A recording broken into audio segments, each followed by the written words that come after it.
Hi. Thank you आपने हमारे video पे क्लिक किया। तो आज हम बात करने वाले हैं कि कैसे आप अपने ज़ोमैटो के मेन्यू पे आइटम्स के इमेजेस अपलोड कर सकते हैं बहुत ही ईज़िली। तो उसके लिए कुछ इम्पोर्टेंट पॉइंट्स हैं जिस पे हमें फ़ोकस करना है। तो चलिए देखते हैं क्या हैं वो पॉइंट्स। तो इसमें कुछ आपको बेसिकली गाइडलाइंस दी गई हैं ज़ोमैटो की तरफ से जो आपको बहुत ध्यान में रखनी है जब आप इमेजेस को अपलोड कर रहे हो तो। अगर आप ये इन गाइडलाइंस को ध्यान में नहीं रखोगे तो आपका जो इमेजेस आप अपलोड करोगे उसको ज़ोमैटो एक्सेप्ट नहीं करेगा। तो पहली गाइडलाइन ये है कि जो भी आपकी इमेजेस होनी चाहिए वो बिल्कुल ग्रिड लाइन के बीच में होनी चाहिए। मतलब अगर आपका जो इमेज है वो बिल्कुल सेंटर में होना चाहिए, वो साइड में किसी भी तरफ से क्रॉप नहीं होना चाहिए। मतलब पूरे डिस्क की फ़ोटो आनी चाहिए। अगर आप मान लीजिए उसको किसी यूटेंसिल्स में रखते हैं, लेट से अगर आप किसी भी बाउल में अगर आप पनीर रखे हुए हैं सो वो बेसिकली बिल्कुल सेंटर में होना चाहिए। तो जैसे आप ये देख सकते हैं बिल्कुल ग्रिड लाइन के बीच में ये इमेज को रखा गया है, सो बहुत ही ईजिली ये एक्सेप्ट हो जाएगा। दूसरा जो फोकस पॉइंट हमें रखना है कि कोई भी इमेज पे कोई भी लोगो नहीं होना चाहिए। तो जैसे आप देख सकते हैं इस इमेज में यहाँ पे वेज बर्गर की लोगो पड़ी हुई है। सो वेज बर्गर का लोगो या फिर वेज बर्गर रिटर्न कुछ भी ज़ोमैटो एक्सेप्ट नहीं करेगा। ठीक है।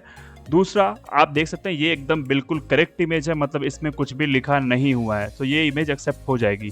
तीसरी सबसे इम्पॉर्टेंट पॉइंट वो है कि आपकी जो इमेज है वो प्रॉपर ब्राइटनेस में होनी चाहिए। जैसे कि आप देख सकते हैं यहाँ पे बिल्कुल लो ब्राइटनेस है। आप यहाँ पे इस करेक्ट इमेज को देखिए, ये बिल्कुल करेक्ट इमेज है, इसमें प्रॉपर लाइटिंग है, हर एक चीज़ बहुत ही अच्छे से समझ में आ रही है और कस्टमर जब भी आपको ऑर्डर करने जाएगा वो ईजिली इसको देख के समझ जाएगा कि किस चीज़ का बर्गर बना हुआ है। तो इन्हीं सारी 3 पॉइंट्स को दिमाग में आपको रखना है जब आप ज़ोमैटो को पे इमेजेस को अपलोड कर रहे हो। चौथा जो सबसे इम्पोर्टेंट पॉइंट्स है, जो आपको एक और लास्ट जो पॉइंट है जो आपको ध्यान में रखना है वो ये है कि जब भी आप इमेज को अपलोड करो आप ये चेक करो कि इमेज आपका 600 पिक्सल्स इंटू 400 पिक्सल्स है कि नहीं है। बेसिक मिनिमम साइज ज़ोमैटो इतना आस्क करता है कि जो भी आपकी इमेज है वो इस साइज में होनी चाहिए। सो आप फिक्र मत करिए, हम आपको बताएंगे कि कैसे आप इमेज को रिसाइज कर सकते हो अगर आपका इमेज बड़ा है या फिर छोटा है। तो बेसिकली छोटे को आप बड़ा नहीं कर सकते हो बट बड़े को आप रिसाइज करके छोटा मतलब कॉम्प्रेस कर सकते हो। तो मैं आगे आपको वीडियो में बताऊंगा। तो चलिए हम अपने मोबाइल स्क्रीन की तरफ चलते हैं और दिखाते हैं कि कैसे आप अपने जो इमेज है उसको अपलोड कर सकते हो। सो हम आ चुके हैं अपने मोबाइल स्क्रीन की तरफ। यहाँ पे आप देख सकते हैं ज़ोमैटो का मेरा एप्लीकेशन है, आपको इस पर सीधा क्लिक कर लेना है।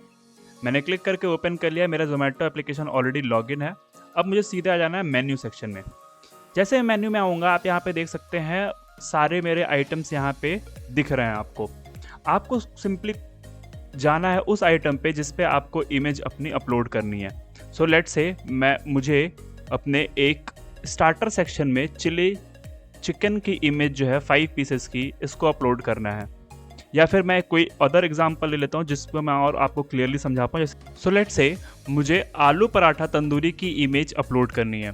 तो मैं सिंपल आलू पराठा तंदूरी के जो ऐड फोटो का आइटम है उस पर मैं क्लिक करूँगा, ये सीधे मुझे मेरे गैलरी की तरफ लेके आ जाएगा।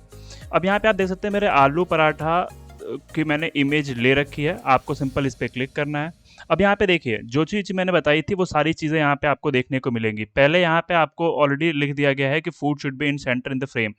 तो आपका जो फूड है फ्रेम के सेंटर में होना चाहिए, आप इसको कर लीजिए सेंटर में। अभी मेरा फूड जो हो गया वो सेंटर में हो चुका है। ठीक है। सेंटर में होने के बाद आप देखिए मैंने जो दूसरी चीज़ बताई थी कि इसमें कोई भी चीज़ रिटर्न नहीं है, मतलब कुछ भी रिटर्न नहीं है, कुछ भी लिखा नहीं गया है। तीसरी चीज़ ये कि इसकी जो ब्राइटनेस है वो प्रॉपर है, मतलब ये पूरा समझ में आ रहा है कि ये आलू पराठा की इमेज है। अब इसमें सिंपल हम क्या करेंगे, प्रीव्यू कर लेंगे। प्रीव्यू पे जैसे आप क्लिक करेंगे आपको दिख जाएगा कि ये कैसा दिखेगा। नॉर्मल स्टेट में ऐसा दिखेगा और जब एक्सपैंड होगा इमेज तो ऐसा दिखेगा, मतलब दोनों स्टेज में आपको बता देगा। अब इसको सिंपल आपको क्या करना है, सबमिट कर देना है। तो जैसे आप सबमिट करेंगे आप देखें यहाँ पे अपलोडिंग हो रहा है और ये फोटो ऑलरेडी इन रिव्यू जा चुकी है ज़ोमैटो के। अब यहाँ पे ज़ोमैटो के लोग इसको रिव्यू करेंगे और रिव्यू करने के बाद अगर ये अप्रूव हो जाएगी तो यहाँ पे ये सक्सेसफुल हो जाएगा। अब यहाँ पे अगर मान लीजिए कि आपको ये इमेज रिजेक्ट हो गई, कोई भी XYZ रीज़न हुआ और ये रिजेक्ट हो गई, तो सिंपल आपको कुछ नहीं करना है। आपको यहाँ पे जो कैमरा बना हुआ है आप देख सकते हैं, कैमरा जो बना है आपको इस पर क्लिक करना है और जो भी आपकी दूसरी इमेज रहेगी, लेट्स से ये मेरी इमेज है तो इस पर आपको क्लिक करेंगे। अगेन सेम सब कुछ फॉलो करेंगे, सेम प्रोसेस, और उसका प्रीव्यू करके दोबारा से डाल देंगे तो वो आपकी इमेज चेंज हो जाएगी। अब मैं आपको बताता हूँ कि कैसे कोई भी इमेज रिजेक्ट होती है। देखिए, यहाँ पे मैंने एक पनीर टिक्का की इमेज डाली हुई है और ये रिजेक्ट हो गई, और फिश फ्राई की इमेज डाली है, रिजेक्ट हो गई है। लेट्स से फिश फ्राई का देखते हैं कि क्या रीज़न रहा है रिजेक्ट होने का। जैसे हम इस पर क्लिक करेंगे तो आपको दिख जाएगा कि ये इमेज क्यों रिजेक्ट हुई है। यहाँ पे लिखा हुआ है साफ साफ कि framing and composition, image should not be too wide और too close up to the food. मतलब ये बहुत ही क्लोज एंगल से फूड को लिया गया है, मतलब जो हम ग्रिड की बात कर रहे थे वो नहीं हुआ यहाँ पे। अगेन, जब मेरे पास में मैं सब कुछ अगर देख लूँगा कि मेरी इमेज मिल गई है ऐसी जो प्रॉपर इन सारे पैरामीटर्स को फॉलो करती है, तो मैं अगेन रिप्लेस पे क्लिक करूँगा और जो भी मेरी इमेज रहेगी उस पर मैं ऐड कर दूँगा। तो इस तरीके से आप जो भी इमेज आपकी अपलोड करनी है, आप सिंपल उसकी फ़ोटो लीजिए और कोशिश ये करिए कि जो भी पैरामीटर्स इन्होंने बताए हैं वो सारे पैरामीटर्स आप फुलफ़िल करो और उसको आप चेंज कर लो। अब जितने भी आप इमेजेस देख सकते हैं यहाँ पे फ़ोटो इन रिव्यू है, ये सारा एक बार ज़ोमैटो की तरफ से सारे पैरामीटर्स चेक किए जाएंगे और अगर ये सब कुछ ओके रहा तो ये अप्रूव या फिर डिसअप्रूव कर दिया जाएगा। तो ये तो बात होगी सिंपल कि अगर हमारा सब कुछ ओके है तो। अब इसमें हम बात कर लेते हैं कि लेट से मुझे कोई एक आइटम का फ़ोटो अपलोड करनी है, जैसे चिली चिकन 5 पीसेस की इमेज अपलोड करनी है और यहाँ पे मेरी अगर कोई इमेज है वो अगर सही नहीं है तो हम क्या करेंगे। लेट से मेरी ये इमेज है, तो आप देखिए कि ये इमेज में जैसे ही क्लिक करूँगा यहाँ पे लो क्वालिटी इमेज लिख के आ रहा है, तो आपको इस चीज़ से बचना है। लो क्वालिटी इमेज जैसे ही लिख के आएगा इसका मतलब है कि ये उस क्वालिटी के तकरीबन नहीं है जिसमें जो ज़ोमैटो इसको अप्रूव कर पाए। या फिर मैं अगर इस इमेज पे क्लिक करता हूँ तो यहाँ पे आप देखिए सब कुछ हो जाएगा, मतलब ये इमेज मेरी प्रॉपर दिख रही है। लेकिन अब इसको अपलोड करके देखते हैं क्या होता है। अब इसको मैंने प्रीव्यू किया, प्रीव्यू करने के बाद मैंने सबमिट किया। सबमिट के बाद आप देख सकते हैं image should not B minimum, मैं आपको दोबारा दिखाता हूँ। मैंने इसको अपलोड किया, अब यहाँ इमेज देख अपलोड, इमेज शुड भी मिनिमम 400x400 px, ये होना चाहिए मिनिमम। अब मैं आपको बताता हूँ कि कैसे आप इसको चेंज कर सकते हैं। इसके लिए सीधे आपको गूगल पे आना है, गूगल क्रोम आप ओपन कर लीजिए और यहाँ पे आप सर्च करिए रीसाइज इमेज। ठीक है, आप जैसे ही सर्च करेंगे आपको यहाँ पे दिख जाएगा रीसाइज पिक्सल। इस वाले साइट पे आपको जाना है, इस वाले साइट पे इसको आप ओपन कर लीजिए। ओपन करने के बाद आप इसको अपलोड इमेज पे जाइए, अपलोड इमेज क्लिक करिए। जहाँ पे भी आपकी फाइल मतलब जो आपका इमेज है जहाँ पे भी रखा है उसको आप यहाँ पे अपलोड करिए। तो लेट से मेरी इमेज रही ये वाली, ठीक है, मैंने इसको अपलोड कर दिया। अपलोड हो गया ये इमेज। आप देख सकते हैं इसके विड्थ और हाइट मुझे मालूम चल गई कि क्या है, 678x652। अगर लेट से मुझे जिस भी साइज़ में इसको रीसाइज़ करना है, जो मेरा आस्क था उसका वो था कि 600x400, तो मैं इसको एक सिंपल 600 कर दूंगा और इसको सिंपल मैं 400 कर दूंगा। इसके बाद मैं क्या करूँगा, रीसाइज़ कर लूँगा। अब देखिए ये रीसाइज इमेज हो चुकी है। अब मुझे यहाँ पे नीचे गो टू डाउनलोड आ रहा है, गो टू डाउनलोड पे मैं क्लिक करूँगा, डाउनलोड इमेज पे मैं क्लिक करूँगा। अब यहाँ पे मैं डाउनलोड कर लूँगा। अब यहाँ पे जैसे ही देखिए आप इमेज डाउनलोड हो चुकी है और यहाँ पे आप ऊपर साइड में देखिए, मैं आपको दिखाता हूँ, ये 600x400 जो है इस तरीके से लिख के आ रहा है, मतलब 600x400 इमेज की पिक्सल मेरी बन चुकी है। अब मैं अगर उसको अपलोड करूँगा तो ये बिल्कुल ही एक्सेप्ट हो जाएगी। सो बेसिक सा सिंपल सा तरीका है कि आप अगर अपना मेन्यू पे अगर इमेजेस अपलोड करना है और कुछ भी दिक्कतें आ रही हैं तो आप ये सारे स्टेप्स फॉलो करिए और आपकी इमेज 100 और 200% श्योर अप्रूव हो जाएगी।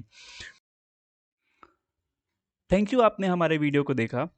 मैं आपसे एक रिक्वेस्ट करना चाहूँगा, इसके बाद आपको 1.5 मिनट का एक वीडियो दिखाया जाएगा, प्लीज़ आप उसको देखिए और हमें इसी तरीके से सपोर्ट करते रहिए। थैंक यू और thanks a lot. Bye bye, Saba Khair और अपना बिल्कुल ख्याल रखिए। क्या आप इंसान हैं? अगर हाँ, तो क्या आप इंसानियत में विश्वास रखते हैं? अगर हाँ, तो क्या आप दूसरों की मदद करते हैं? हाँ या ना? क्या आप दूसरों की मदद करना चाहते हैं?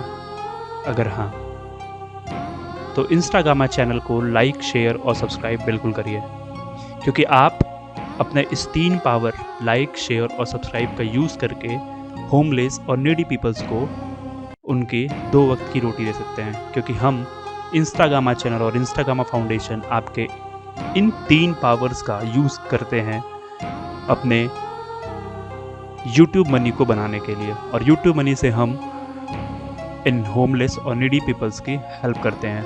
तो ये एक इनिशिएटिव है इंस्टाग्रामा फाउंडेशन का जो कि इंडिया को और भी मजबूत बना रहा है। तो अपने इंस्टाग्रामा चैनल को लाइक, शेयर और सब्सक्राइब कर दीजिए।